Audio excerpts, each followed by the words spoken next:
안녕하세요. 박정식 변호사입니다.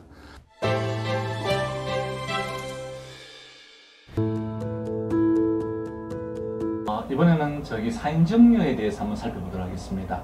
사인정려가 왜 필요하냐 하면 정서에 의한 유언, 우리 유언, 일반적으로 유언장이라 하죠. 이 유언장에 의해서 재산을 물려주는 이 경우와 효과는 똑같은데 사인정려가 어떤 점이 달라서 여러 가지 사인정려에 대해서 현재 문제가 되는지 살펴보도록 하겠습니다. 먼저 사인정려와 유언이 가장 차이 나는 것은 사인정려는 계약이라는 거죠.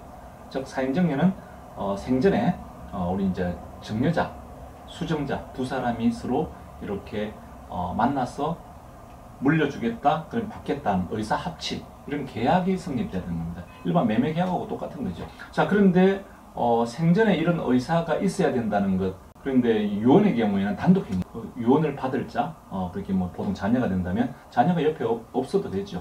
나는 물려주겠다. 나중에 돌아가시고 난 뒤에 자녀가 그 유정을 받느냐 안 받느냐는 자녀의 선택이죠. 근데 사인정려인 경우에는 우리가 서로가 그 당시에 나는 물려줄게, 예를 들어서 알겠습니다, 감사합니다, 이런 어떤 계약이 있어야 되죠.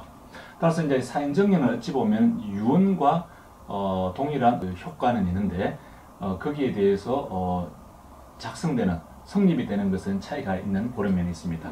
즉 사인정려는 계약이고 유언은 단독행위다. 그럼 사인정려와 유언은 평소에 어떤 관계가 있느냐? 먼저 형식 면에서 보면요, 유언 같은 경우에는 엄격한 형식을 요구합니다. 우리 유언장을 이야기하면 전문을 본인이 수기로 자서를 해야 된다. 그리고 이름을 쓰고 날짜를 쓰고, 자, 그 다음에 마지막에 주소를 써야 됩니다. 그리고 날인도 해야 돼요. 자, 이런 것들이 만약에 빠지게 되면 유언은 이제 무효가 되죠. 근데 그 유언의 내용을 보면, 유언장의 내용을 보면 분명히 이게 어떤 재산을 돌아가시면 물려주겠다는 그런 의사는 분명히 나타나죠.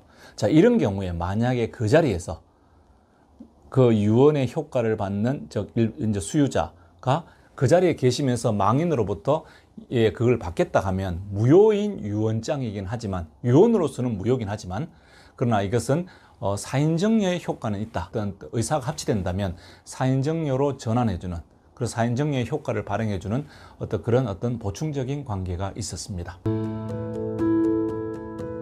사인정려 계약서가 있을 경우에, 그러면 이건 효과가 어떻게 하냐? 유언 같은 경우에는 굉장히 엄격한 반면에 사인정려 계약서는 어찌 보면은 그 자서가 아니라 컴퓨터 활자로 해서 성함이 있고 거기 도장만 찍혀 있다. 자, 이런 경우에는 너무 간단하잖아요.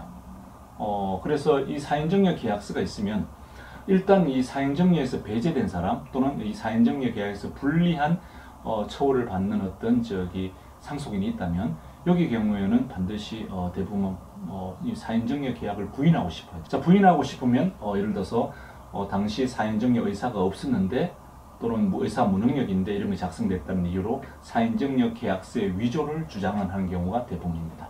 이제 이것이 결국에는 서로가 합의가 안 될 거고 결국엔 소송으로 갈 수밖에 없죠. 그래서 사인정려 계약은 거의 대부분 소송으로 간다고 보여집니다. 왜냐하면 다른 상속인들이 인정할 리가 없으니까요. 자, 사인정려 계약이 되면 사인정려 계약서가 있다는 걸 전제로 말씀을 드릴 때, 그러면 사인정려를 주장하는 수정자의 입장에서는 다른 상속인들 전원을 상대로 소송을 제기해서 이 사인정려 계약이 유효하다는 것을 우선 입증하는 방법은 이 사인정려 계약에서 도장, 그 날인된 도장이 피상속인의 것이다, 정려자의 것이다, 이런 것을 입증을 하면, 그 다음에는 그것이 위조되었다, 정려자의 도장이 아니거나 정려자의 의사에 지키지 않았다, 이런 여러 가지에 대해서는 상대방 피고 측에서 사인정려가 무효다, 대부분 위조됐다고 주장하는 거죠. 자, 여기에 대해서 서로가 치열하게 공방, 서로 다투죠. 일반적으로 이제 우리 법에서는 이런 사인정려, 어떤 권리나 의무를 발생시키는 이런 문서를, 사인정려 계약서를 처분문서라고 하는데, 이 처분문서의 도장, 날인이 피상속인의 인형, 도장으로 일단 맞으면 이 사인정려 계약서 전체가 진정하게 성립되었다고 일단 추정을 합니다. 자, 그러면 이 추정에 대한 반대, 피고 측에서는 이것이 진정하게 성립되지 않았다는 그 추정을 깨트려야 되는 거죠.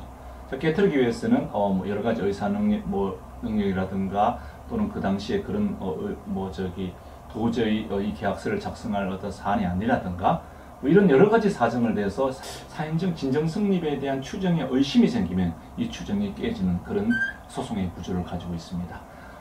따라서 만약에 진정 성립이 추정이 되면 그러면 상대방들이 여기에 대해서 위조 등 이런 것들을 많이 다투게 될 때 그러면 결국에는 사인정려 계약을 할 필요가 있다면 정려자, 작성하신 자의 자필 또는 자의사인자의 무인, 인장 그 단순하게 도장만 있으면 나중에 반드시 싸우니까 자필로 꼭 서시는 것은 권해드릴 만합니다. 그래야지 일단 진정 성립에 대해서는 다툼이 없으니까요. 사인정리에 본인이 그거에 대해서 그 도장이 다 찍혀있고 이러면은 정려 계약으로서는 인정이 됩니다. 이 사인정령은 초보 문서이기 때문에 상대방이 위조됐다는 어떤 주장은 하기가 상당히 힘듭니다. 사인정려 계약이 진정하게 성립되었다는 걸 추정하는 여러 가지 이제 간접 사실들. 그래 평소에 나는 이 재산을 다 물려주기로 했다.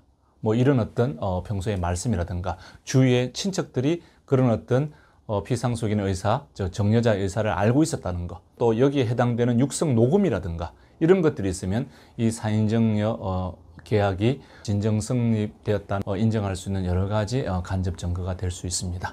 자, 사인정려에 대해서는 반드시 소송으로 다투어지기 때문에 대부분이죠. 유언공정 이런 경우 있을 경우에는 이 사인정려에 대한 소송을 방지하고 바로 유정 절차를 이행할 수 있기 때문에 어쩔 수 없이 사인정려 하는 경우도 있겠지만 사인정려는 반드시 소송으로 진행할 수밖에 없다. 그 점을 유의해 주시기 바랍니다.